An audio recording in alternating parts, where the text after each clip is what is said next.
Hello, my name is Dan Johnson and welcome back to my channel. Today I'm going to be talking about the brand new Series 5 soundtrack vinyl that was released recently. This soundtrack is quite limited. It's very difficult to pin down how many it's limited to, because I think on one website that I bought it off called The Sound of Vinyl, it's up for 200 copies available, but I think that may be only 200 copies to them, because I'm seeing it on Amazon, I'm seeing it on eBay, that for 200 copies there seems to be an awful lot of them hanging around. So I'm finding it very hard to pinpoint without any sort of number written on my set. I can tell you this is made by Sylvia Screen Records, who produce this album, for example, the Series 2 soundtrack. It is a shame that they've decided to skip over 3, 4 and the specials in order to jump straight to Series 5, but then again, it is one of the best soundtracks, so maybe they're just doing the popular ones. Or I've been a bit of a plonker and missed out on the others. When the Series 2 vinyl came out, I did a review of that, and I've also done a review of this one, The Pirate Planet, which is by a different group called the Demon Music Group,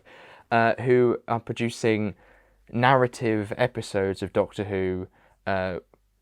For this one, it's the Pirate Planet, but they've also done some of the missing ones like the Myth Makers, and I'm sure they'll be extremely interesting. But they're not really a range I've gone into too much. I just really like Douglas Adams, hence why I bought this vinyl. Series 5 is one of my favourite series of Doctor Who. It has, I think, one of the best soundtracks. I mean, I Am the Doctor is overused a lot in later seasons, but I think in terms of memorability, this series has some of the best music in the show. It's also a series that's very personal to me, and it's also a series that I'm watching with my friends as part of my commentary series in my podcast, which is a nice little plug there for that. On the front cover we have Matt Smith, Karen Gillan, the TARDIS, the Crack, and of course it's the same as the CD pressing of it, and then it says at the bottom, music by Murray Gold, the BBC National Orchestra of Wales, conducted by Ben Foster.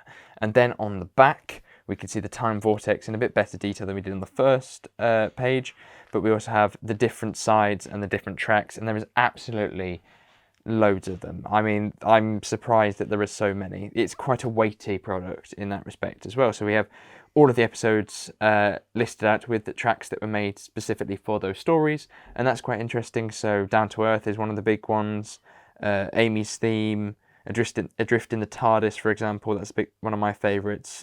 Kiss the Girl, once again from The Lodger. The Pandorica, Words Win Wars, for example, that's a very good track. Who Else Is Coming, also from the finale. So a very, very good mixture of sounds there. And of course, it's just Murray Gold at his best, really. So once you've opened it up, you have the first left side here with some images of the first couple of stories. So we've got some images of the Smilers from The Beast Below, and then we have an image from what looks like The Hungry Earth, maybe, and then an image from Victory of the Daleks.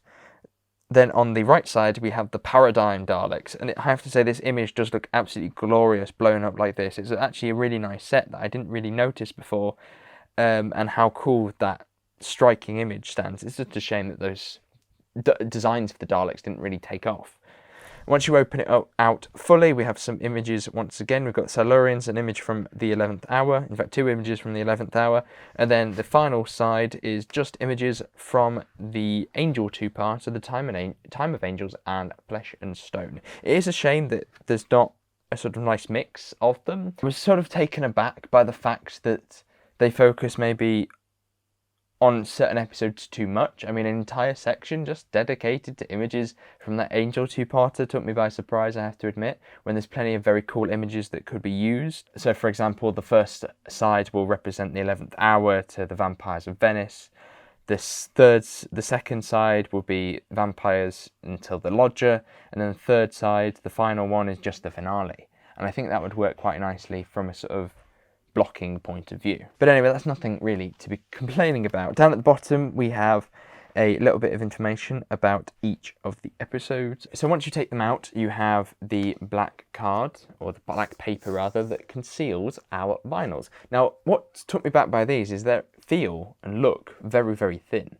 But you have 3 different colours. You have a dark blue one, which I'm holding, a light blue one, and a sort of purpley one. All 3 contain the logo on one side with the music by Murray Gold that's on the front cover, and on the back you have an image of the Time Vortex. Vinyls are quite expensive anyway. I mean, to buy an album in vinyl is going to set you back at least 20 quid, and that's like 11 to, well, maybe even less than that, 8 tracks sometimes.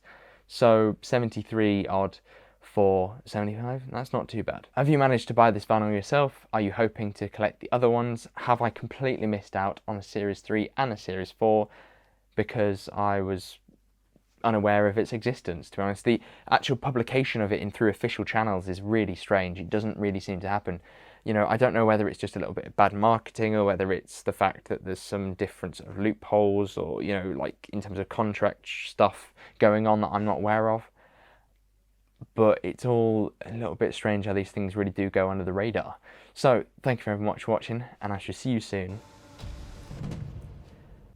Goodbye.